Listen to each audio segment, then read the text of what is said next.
Hey everyone, today I'm going to talk to you about all the mistakes I've made with Aroid Mix.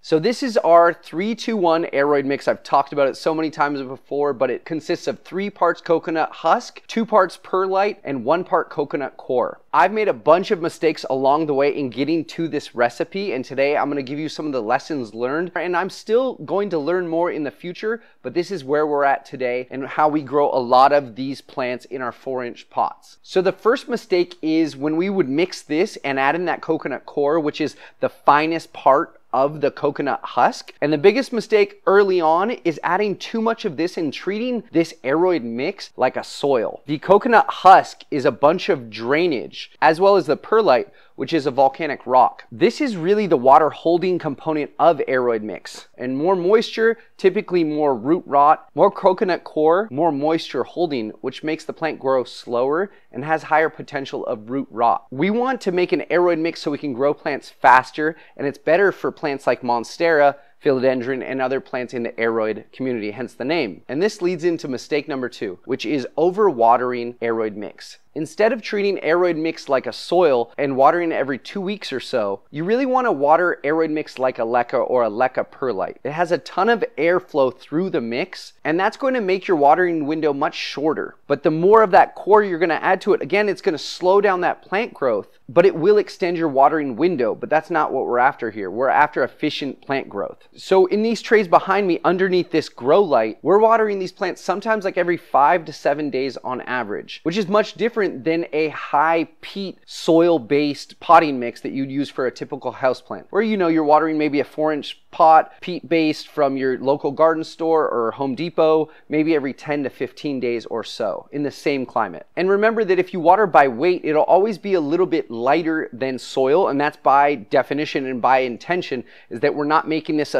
muddy, soppy mix, but it has a lot more air in it. So although you should water by weight with your Aroid mix, remember that it's kind of tougher to dig your finger in and check the mix to make sure it's moist or not. The next point comes to breaking down the coconut husk chunks into smaller pieces, or just not using them and discarding them altogether. So what we found is the bigger pieces of coconut coir actually absorb a bit more algae and create a bit more rot opportunities for the plant. So any of the really dark chunks, make sure you break open or just discard altogether, because they can be sources of rot. The ideal size is really like the tip of your finger. So like all of this very fibrous strands is what you want to allow that drainage and those roots to attach onto. The big chunks that go dark and that are kind of soaked too long and absorb too much water naturally create an anaerobic zone for Pythium to thrive, which is the start of root rot. Another mistake I've made with Aroid mix is mixing moss with Aroid mix. Do one or the other. Do not make a mix of it, because you'll not really know what's really wet down in your root zone. Moss dries much slower than Aroid mix does, so many times that will be the source of rot. I've had a recent few plants that I never removed all of the moss off of the plant, and I ended up with a lot of root rot down in the root zone because I looked at the top of the plant, saw it was dry in the Aroid mix, thought I needed water, watered, but meanwhile it was full of water down in the bottom of the pot, and that moss was rotting out. Make sure when you're doing props or transitioning from props into 4-inch pots that you remove all of that moss off of the plant, or just stick with moss altogether and don't go into Aroid mix. Another one of the big mistakes I've made with Aroid mix is over fertilizing and under fertilizing, and I'm still really oscillating back and forth between the two. We mostly fertilize with Osmocote or Nutricote. We're still going back and forth between the two, but there's some instructions back here as to the application rates for Aroid mix. Make sure to really go on the lower side.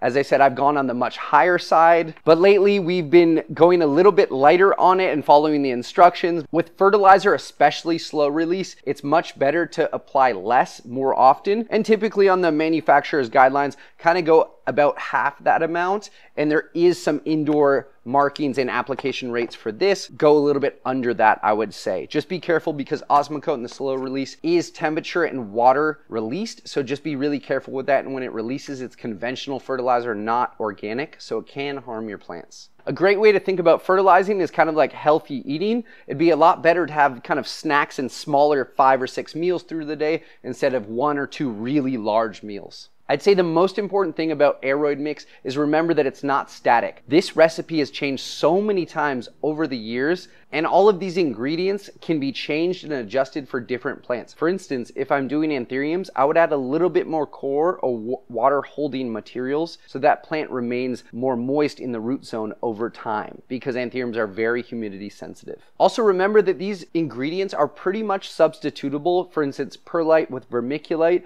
just remember that they should be oven sterilized ingredients. So all of these ingredients have been baked in an oven prior to us using them, and that's why we're really eliminating the problems with root rot and damping off, because this is mostly a sterile mix. So if you're going to substitute peat in there, just be more careful, because the peat bogs have had a lot more microbes and issues with them. Same with the sphagnum moss. It's been leading to a lot more cases of root rot in the houseplant community. Aroid mix is a great way to kind of go in between leca and soil, but if you're not really ready to make the jump to leca, I'll link down in the description all the different products and the recipes that we use. But again, feel free to get creative with your Aroid mix and custom tailor it. Look up other different mixes online. There's a whole bunch of different recipes, but this is my favorite one right now. And you can always increase the amount of husk to add that aeration. I feel like I keep upping and upping the amount of husk in this recipe. If you guys enjoyed today's video about Aroid Mix Mistakes, please click the like button down below and consider subscribing. We put out new videos about houseplants every Saturday. Thank you so much for watching. Have a great day.